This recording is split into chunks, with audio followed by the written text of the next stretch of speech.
could have a little longer call-in show tonight. Yeah. Only a 15-minute halftime tonight.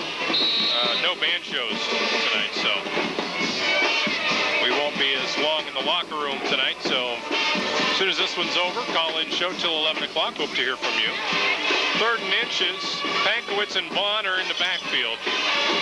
They send the wing in motion. Handoff Pankowitz, first down. 40, 45, 50. Near sideline. Jones has got a catching 30, 25, 20. He cuts back. Jones brings him down at the 12-yard line. He had the angle, but on 3rd and inches, a long run and now 2 very late flags. And this could only be bad things for Salem. Usually when you get a flag that late after the play.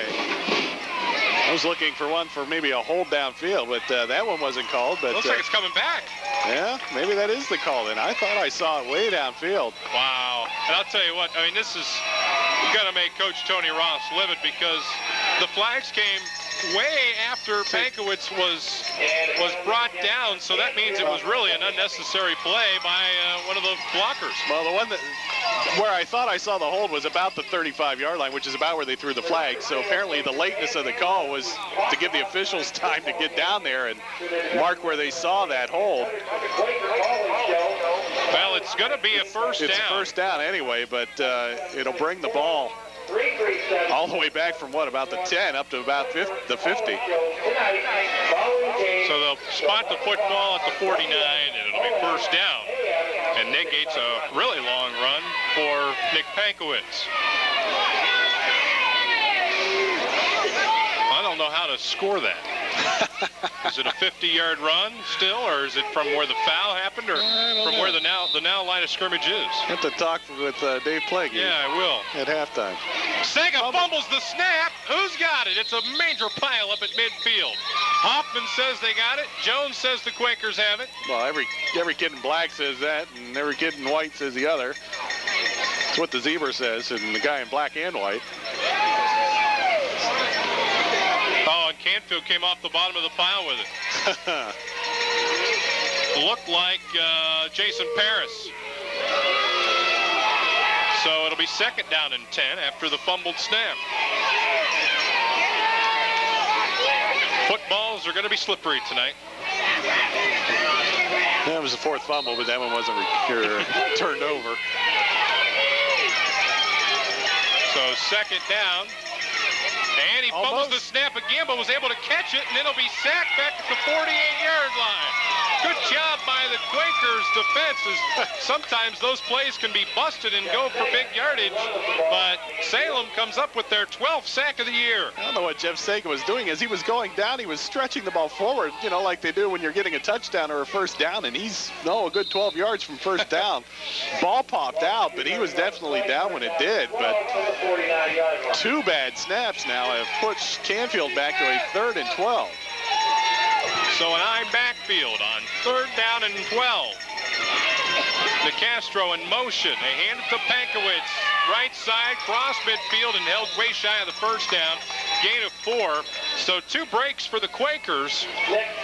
Actually 3 right in a row. They get the penalty on the long run, then 2 bobbled snaps. And now they're going to get the football back, as it'll be Sean Kobe set to punt it away, and he's averaging almost 35 yards per punt.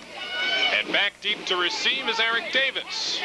He'll be joined by Humphreys. Davis averaging about 6.5. And the Quakers block it.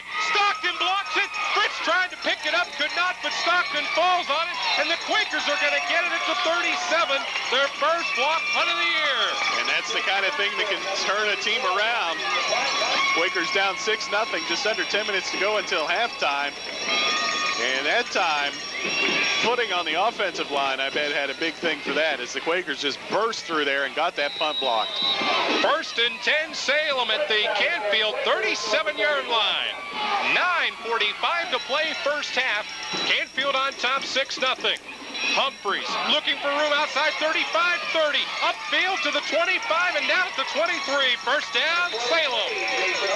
13 yards on the carry. Oh, Humphreys was getting down there, and there's Ryan Jones looking for somebody to block. There was nobody there.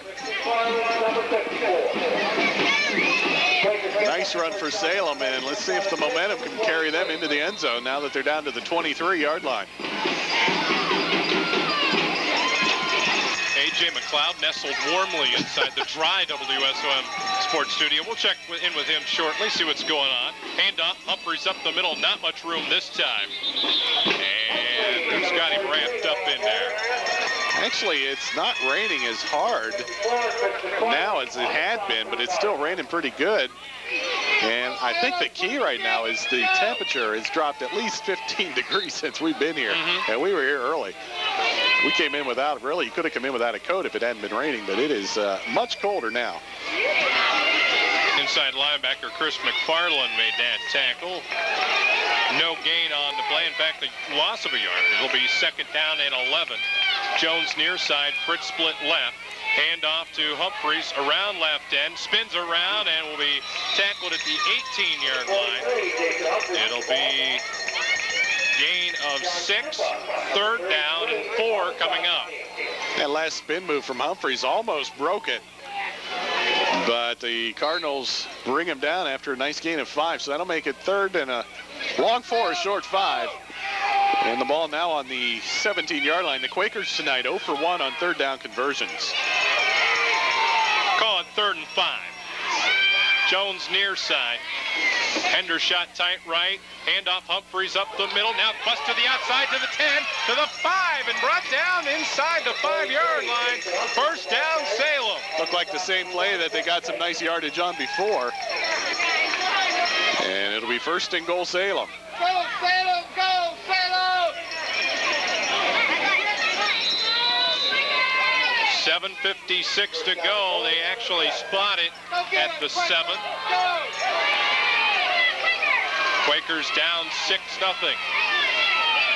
Handoff to Davis up the middle, hit right at the line of scrimmage by McHenry. And it's going to be second down and goal from probably the same spot, 7-yard line. Yeah, not much going on that play there as Josh Hendershot will check into the game with the next call and the next play. Nick Bourne checks out. Quakers need to take a timeout. 7:19 to play here in the first half, and Salem down 6-0 back after this timeout.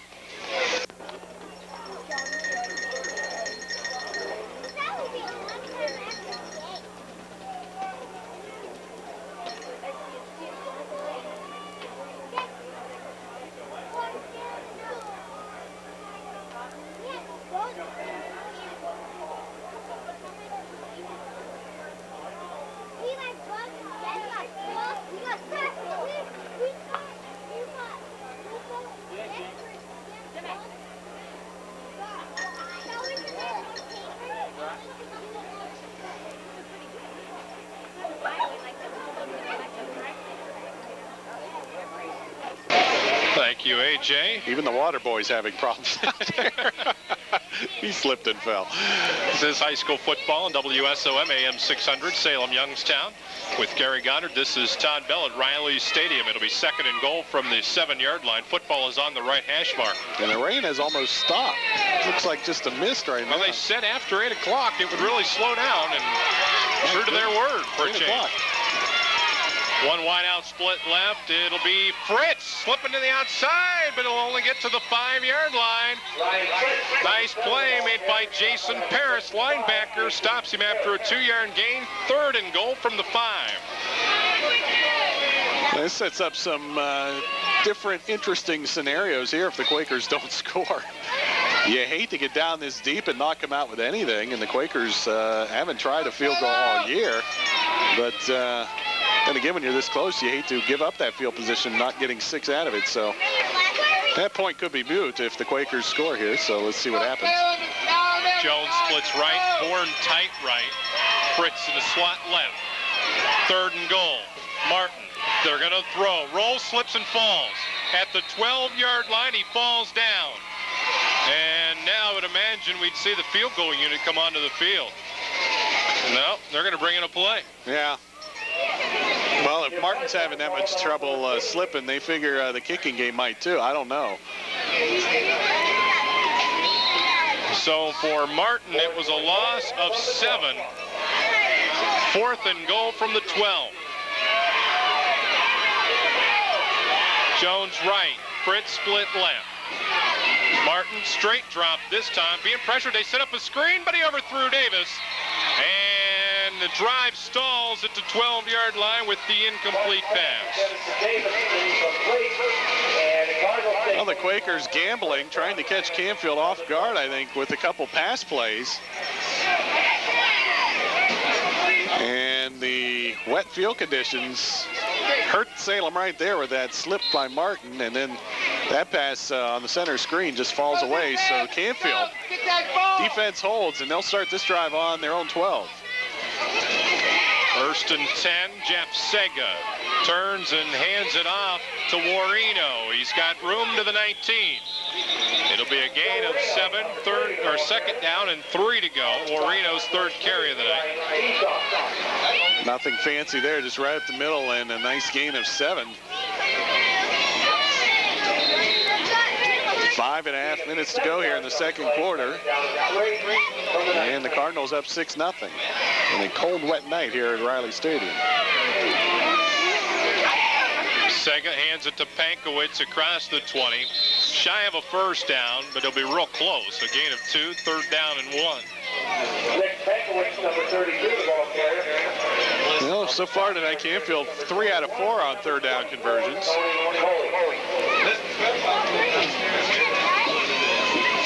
Official says it's about 4 or 5 inches shy. So third down and 1. Pankowitz and Warino in the backfield. And the Castro in motion, turn. Pankowitz the handoff, and he's to the 24, first down. Gain of 3 yards for Nick Pankowitz, and the Cardinals move the sticks again.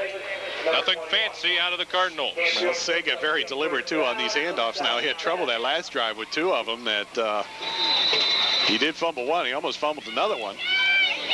So Canfield gets out of the shadow of their end zone and moves the ball out to the 25.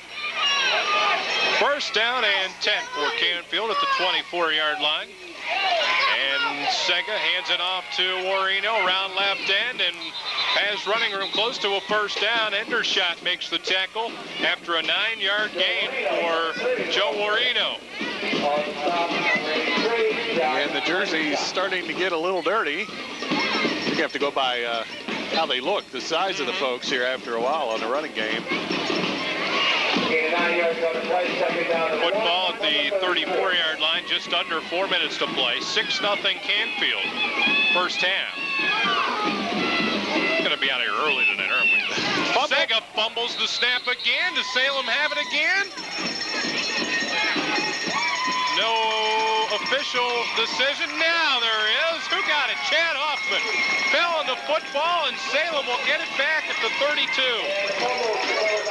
Well, Canfield playing Santa Claus here and delivering some gifts to Salem. Now Salem has to take advantage of it. Go, Salem, let's do something now. Let's go! So on Canfield's last 3 possessions, a fumble, a block, punt, and a fumble. And they'll run the option. Martin will keep it around right at 30. 25 brought down by Sega at the 24-yard line. Good gain on first down, almost 8 yards. Salem has had some success here tonight, taking it out to the outside. That pitch to Davis, and Humphreys has been outside a couple times too. That was a nice run from Martin. Been a little tough up the middle, so the Quakers going outside with some success.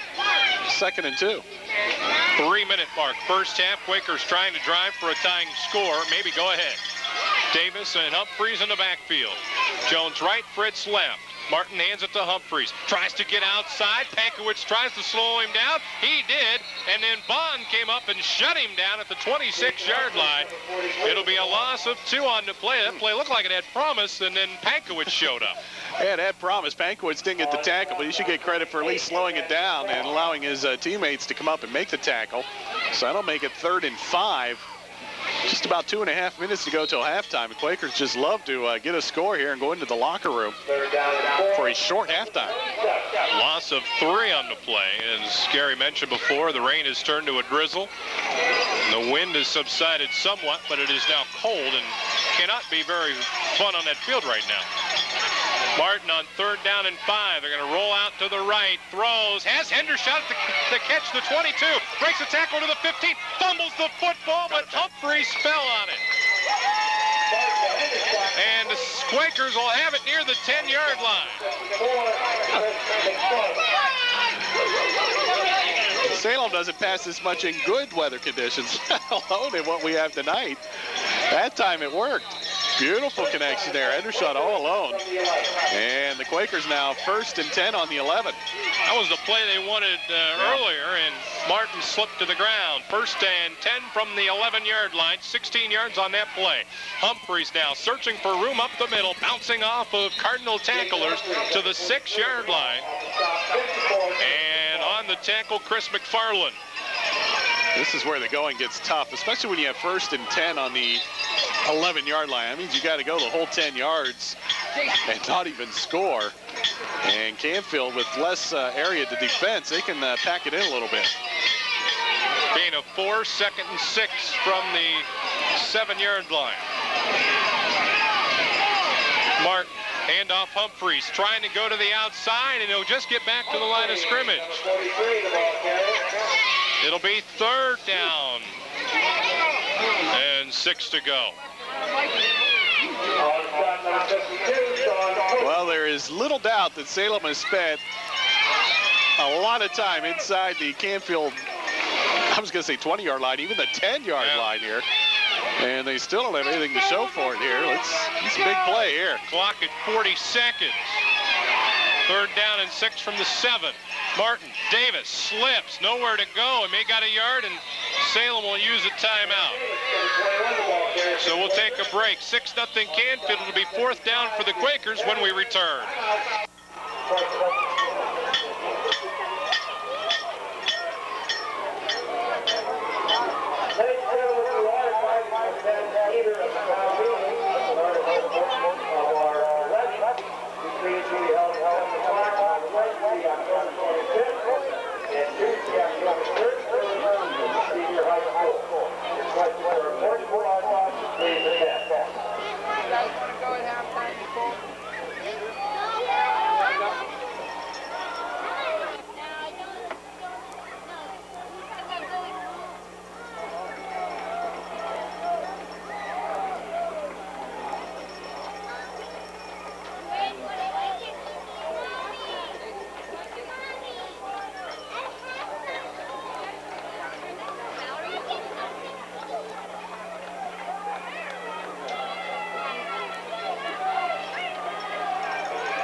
So it's 4th and 5 for Salem, and they're going to go for it. They need the 1-yard line. Jones left, Humphreys in a slot right, Davis and Fritz in the backfield. Martin turns. They'll run the option. Martin tries to keep it. They shut him down at the 5-yard line. No gain. Canfield has just stiffened up inside the so-called red zone and has held Salem scoreless. Tried that option play to the other side, the left side. They tried that earlier. And Canfield defended that very well. So the clock starts, and Canfield doesn't even have to run a play. No, that's going to be it for the first half. Canfield on top by a score of 6-0. And A.J. McLeod, it's kind of as we thought. As the rain starts to fall harder again, it has been a sloppy, turnover-filled first half, and the Cardinals scored on their very first possession when really the field was in its best shape. And they go into the locker room by a score of 6-0. And A.J.'s back in the studio for our abbreviated 15-minute halftime tonight in the, as I mentioned, dry, warm, and cozy WSOM High School Sports Studio. A.J.